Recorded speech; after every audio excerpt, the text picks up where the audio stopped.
ඔන්න මේ පොසොන් පොයට කලින් දවසේ රෑ අපි කාලා බීලා ඔක්කොම කරලා දැන් මේ හදන්නේ කේක් එකක් කපන්න. මොකද අපේ අප්පා පොය දවසට පන්සලට පොරොන්දු වෙලා තියෙනවා. පොය දවසේ සිල් ගන්න අයට තේපැන් සංග්‍රහයක් දෙන්න. ඉතින් අපි මේ කේක් කිලෝ 8ක් විතර ගත්තා. මං හිතන්නේ 70ක් 80ක් විතර අය ඉන්නවා කියලා තමයි පන්සලේ කිව්වේ. ඒ වුණාට අපි 150කට විතර කේක් වැඩියෙන් ගත්තා. මොකද එක කෑල්ල දෙන්න බෑනේ. එයාලා ඉල්ලනකොට අපිට කෑලි දෙකක්වත් දෙන්න තියෙන්න ඕන නිසා. තාත්තා කේක් ටික කපා ගත්තා. දැන් තියෙන්නේ අපිට කුඹි වහන්න නැති වෙන්න කේක් ටික සීල් කරලා වහගන්න තමයි. දැන් වෙලා උදේ 6:00ට විතර ඇති. මේ තමයි පොසොන් පොය දවස. ඉතින් මේ දවස හොඳටම ඇත්තටම වහිනවා. අපිට එළියටවත් යන්න විදියක් නැතුව තමයි හිටියේ. ඊට පස්සේ ටිකක් පායනකන් හිටියා පන්සලට යන්න. අපේ අම්මා නම් උදේම ගිහිල්ලා තිබ්බේ පන්සලට. මොකද අම්මත් අද සිල් ගත්ත නිසා. දැන් ඉතින් අපිට යන්න තමයි තියෙන්නේ. ටිකක් වැස්ස පායපු හින්දා.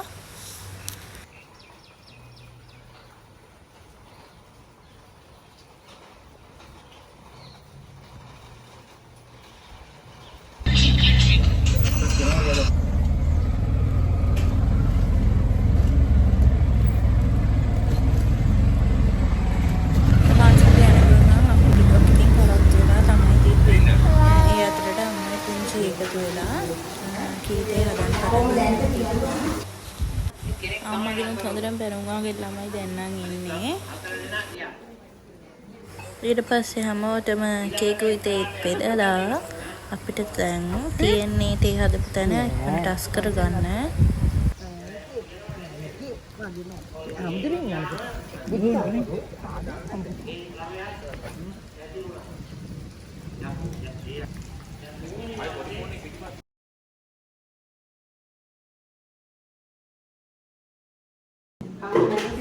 ඉතින් අපේ අම්මා මේ සංග්‍රහය බාර අරගෙන තිබ්බේ මේ අම්මගේ අම්මා වෙනුවෙන්. ඒ කියන්නේ මට වෙන්නේ ආච්චි මැරුණ එකටයි එයාට පින් දෙන්න. එතකොට අපේ පවුලේ මියගේ සියලු දෙනාටම පින් දෙන්නේ තමයි මේ සංග්‍රහය බාර අරගෙන තිබ්බේ අම්මා.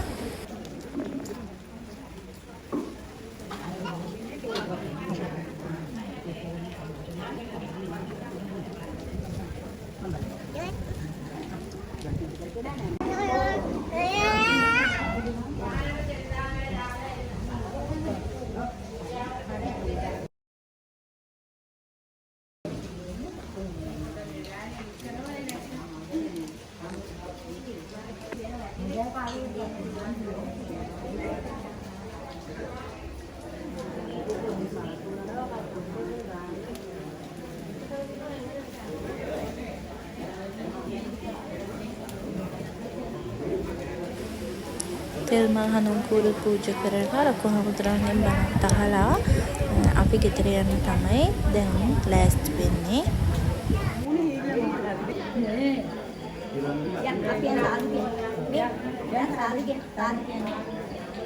साध बालें भी साध बालें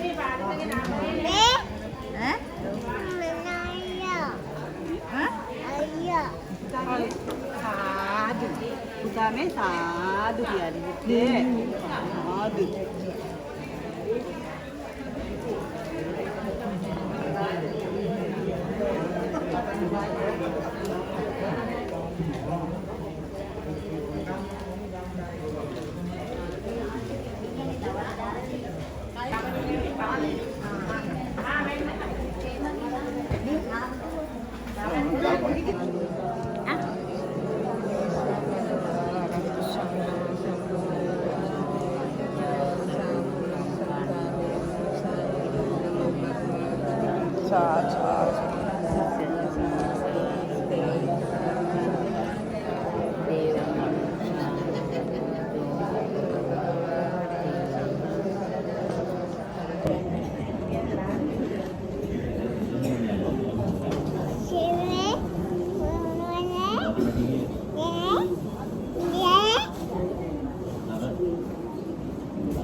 එතකොට මලින්ද ජයවර්ධනේ පුතා.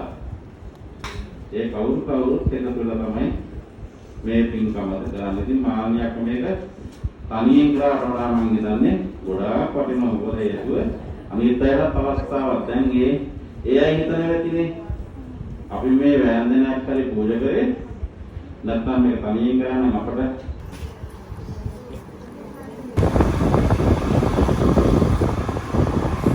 දැන් වෙලාව පහමාරට විතර ඇති. ඉතින් අපි හොඳට නිින්දකුත් නිදාගෙන දැන් ඉතින් දන්සල් වලට යන්න තමයි හදන්නේ. ඉතින් උදේ වැඩ ටික ඔක්කොම ගෙදර කරලා ගියේ. ඒ නිසා මට කිසි වැඩක් ගෙදර තිබ්බේ නැහැ. මාර්සින කන්නේ හොලු. ඈ? කොත්තු වලට ඉල්ලුම වැඩිද කොහෙද? ඉල්ලුම වැඩි. ඕනේ.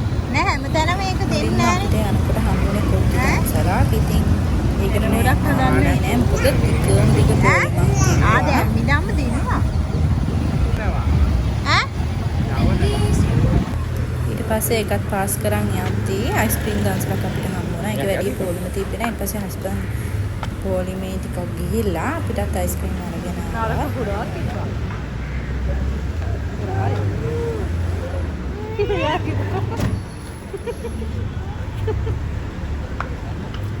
වැටෙයි.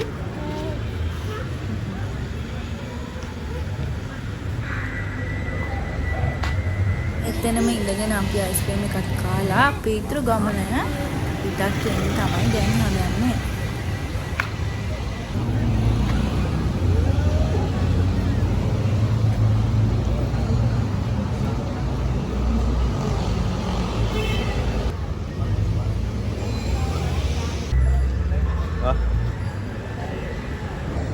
Sisi.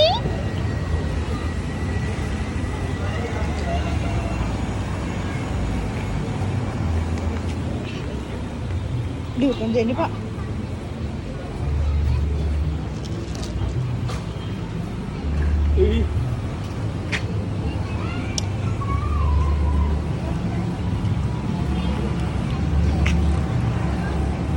Mana putih Sisi?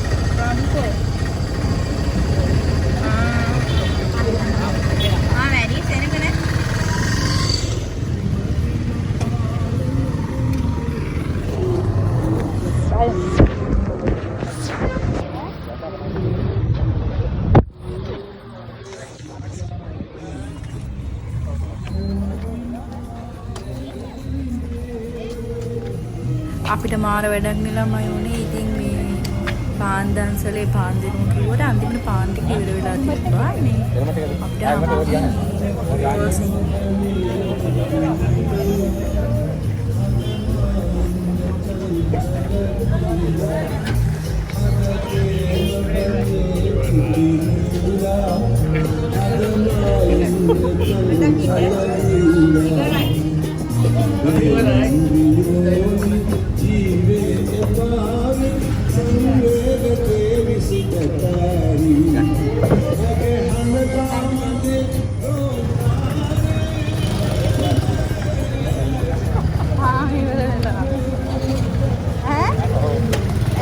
Roll එකක් කපා ටික දුරක් යද්දී ඊට පස්සේ ළමයි වගේ කට්ටි ගීත කිව්වා. ඉතින් ඒ ටිකක් අපි ටිකක් වෙලා බලාගෙන ඉඳලා තව දන්සලකට යන්න ඕන කියලා හිතුවා. අන්න බද්දාසල් මොකද?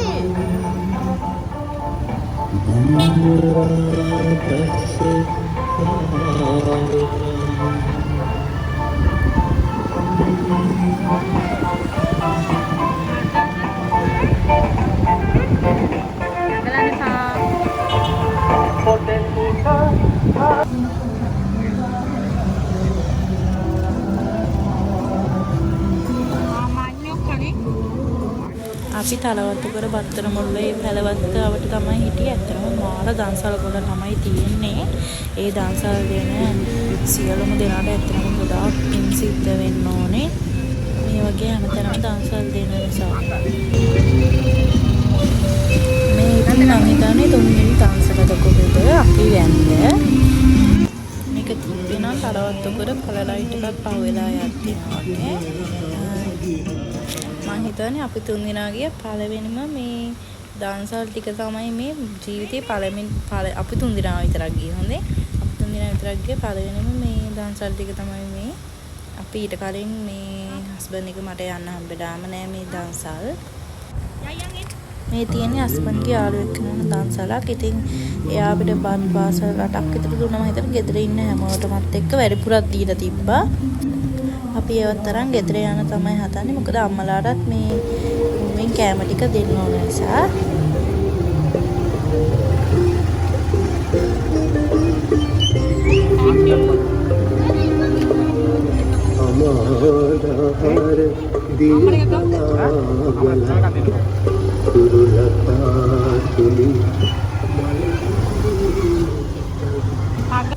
බද්දන්සරෙන් හම්බලා තියෙන්නේ මේ සුදු බතුයි පරිප්පුයි බටු මෝජුයි එතකොට අඹ විලා තිබ්බා ඉස්සු තෙල් දාලා තිබ්බා මාරම රසයි ළමයි ආයේ මේ මිනිසුන්ට ඇත්තටම පින් සිද්ධ වෙන්න ඕනේ මෙහිම මේ ආහාර වේලක් දෙන්න හිතන එකත් නේද බලන්නකෝ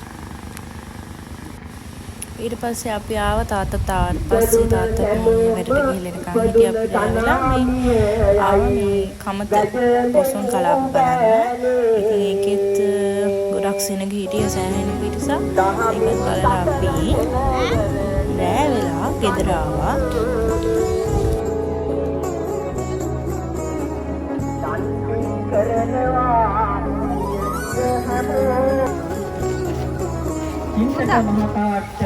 මේ වගේ තැන්වලට එන එක ඉතින් බබාට තමයි ගොඩක්ම හැපි මොකද යාට හැම තැනම දඟල දුවන්න පුළුවන් සෑවිදි මේක මායි වැඩි ආයි වඩා ගන්න දෙන්නේ නැහැ කාටවත් කවුරුත් නෑ ගෙදරම ඉන්න බබෙක් නේ ඒ නිසා ඉතින් අපිත් පොඩ්ඩක් ඇවිද ඉන්න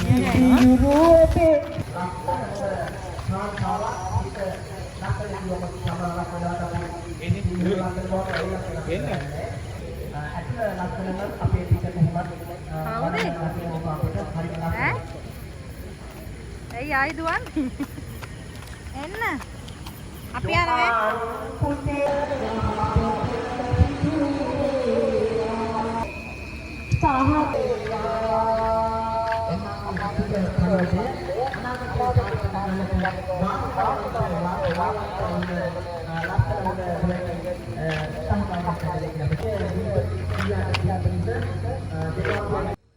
ආදරණීය තම